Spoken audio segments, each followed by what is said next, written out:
Maximum Health, and today I'm talking with Dr. Michael Breus. Dr. Breus is a clinical psychologist, a diplomate of the American Board of Sleep Medicine, and a fellow of the American Academy of Sleep Medicine.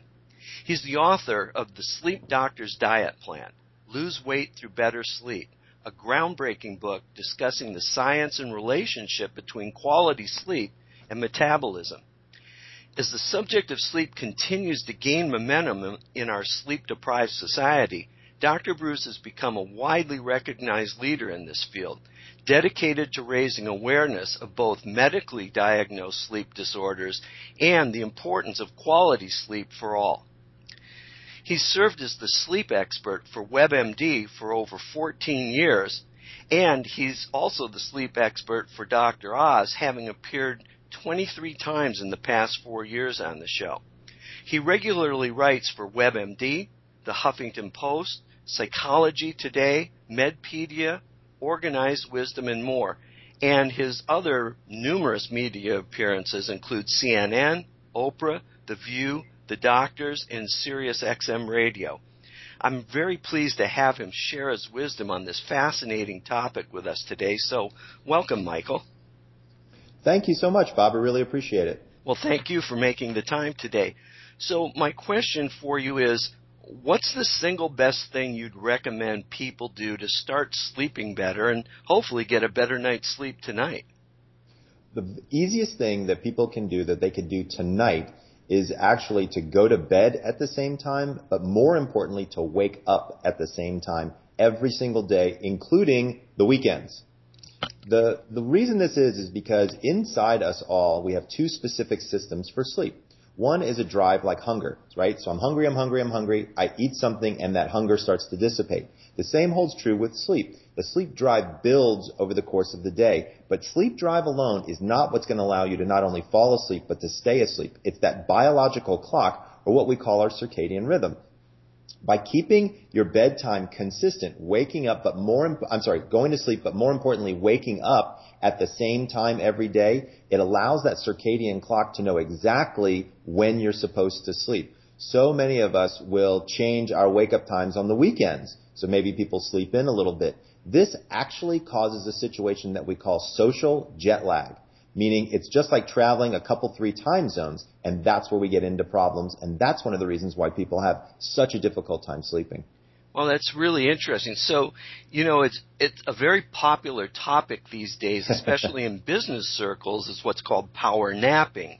Yep. Take a 10-minute nap, a 20-minute nap, and you'll work better. So I assume that with what you've just said that you disagree with that. Well, it's interesting. Power napping can actually be quite effective. We now know that as long as you take a short nap, it may not affect the sleep drive, that first part that we were talking about. A nap anywhere from 7 to about 20, 23 minutes seems to not have as big an effect on your overall sleep drive. But I'm going to tell you a little secret that I tell all of my Fortune 100 corporate executives to do. Because many of these people can only actually sleep for 4 or 5 hours before they've got different commitments that are coming up. So I developed a technique, and I call it a Napa latte. So here's what you do, is you get a cup of drip coffee because it's got the highest caffeine content that there is. You cool it down, and then you slug it. You drink the whole thing really quickly, then close your eyes for your 15 to 20, 23-minute power nap. When you wake up, you will have reduced your sleep drive that's making you feel sleepy during the day. The caffeine kicks in. You are guaranteed to be good for 4 hours. Wow, that's fantastic. That's very simple. How about diet? I know that certainly you've shown that better sleep affects the metabolism drastically, but how about on the other side? What are some things people can do with their diet to help improve their sleep? So it's pretty interesting. So when we talk about diet, there's a couple of big things that we always think about. And some people have heard these before, but I've got a couple of different ideas on them. Of course, caffeine after about 3 o'clock in the afternoon is really going to be quite detrimental to your overall sleep, because what people don't realize is that caffeine has a half-life of between 8 and 10 hours. So if you stop caffeine by about 2 in the afternoon, so take your Napa latte from 1 to 1:30, let's say, and then you stop caffeine by 2, you'll be able to fall asleep quite easily. Many people actually use alcohol to help them sleep at night. Believe it or not, it's the #1 sleep aid in the world. Well, we know that alcohol makes you feel sleepy, but in fact, it actually keeps you out of the deeper stages of sleep. So I oftentimes am telling people, it's okay to have a glass of wine with dinner, maybe even 2, but you need to leave yourself 1 hour per alcoholic beverage before lights out. That means that if you had 2 drinks that stopped at around 8 o'clock, you wouldn't want to have lights out until probably close to 10:15. The average human body takes approximately 1 hour to digest 1 alcoholic beverage. Also, I tell people, try to drink 1 glass of water for 1 alcoholic beverage. It slows down your alcohol consumption and it avoids dehydration. 50% of the reason why people have a hangover is from dehydration. The other 50% is the lack of deep sleep. And by stopping drinking a certain number of hours before bed, you can avoid that. When you're looking at specific foods that can help with sleep, here's where it gets kind of interesting. So there's always been this myth about turkey, and that turkey has tryptophan. Everybody always tells me, oh, Michael, I'm always so tired after Thanksgiving dinner. First of all, you'd have to eat a 46-pound turkey to get enough tryptophan to actually make you sleepy. That's number 1. Number 2 is that tryptophan doesn't work particularly well in the presence of protein, so it doesn't actually move across the blood-brain barrier in that way. So even if you ate a 46-pound turkey, it probably wouldn't do you any good. The reason that we're tired, by the way, after Thanksgiving is because it's stressful, and you just want to get your in-laws out of the house in order to be able to relax enough to be able to get some rest. When we look at specific foods, believe it or not, one of the most powerful sleep aids out there turns out to be bananas.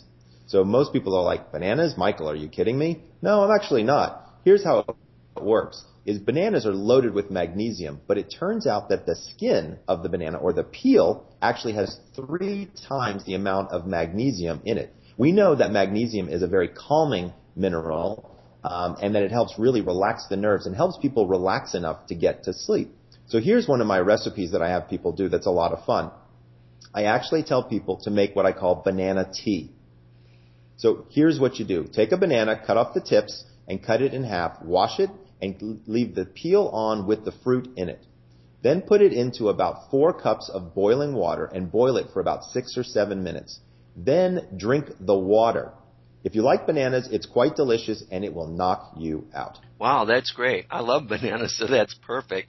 And now I can stop trying to eat 46 pounds of turkey, as I usually do on Thanksgiving. So that kind of leads me to my last question. The banana tea sounds great. How do you feel about sleep aids, drugs, pills, over-the-counter, or prescription? Sure. So this is a pretty interesting topic and something that we should all really start to think about. My theory is quite simple. Very few people's sleeper is broken. And what I mean by that is very few people where the sleep switch in the brain is not working. However, there's a tremendous number of people who are taking something every single night to sleep better. What I would tell you is that yes, there are certain conditions that people will have. Levels of anxiety, bipolar disorder, cancer, pain, things like that can actually have a pretty tremendous effect on a person. However, those are cases where a sleeping pill might be useful. However, if you don't have one of those situations, the likelihood is you probably do not need to take something every single night for a better night's sleep. Would you need something to maybe break the cycle of insomnia? Yeah, I could go along with that. And I also have plenty of patients who've been taking medications for years.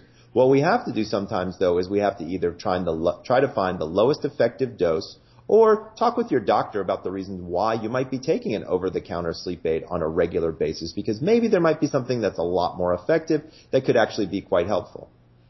Well, that's fantastic. Well, you've really just packed this interview with a lot of great information, and I am going to try banana tea this evening. So to wrap up, can you take a minute and tell people how to find out more about you and what you do?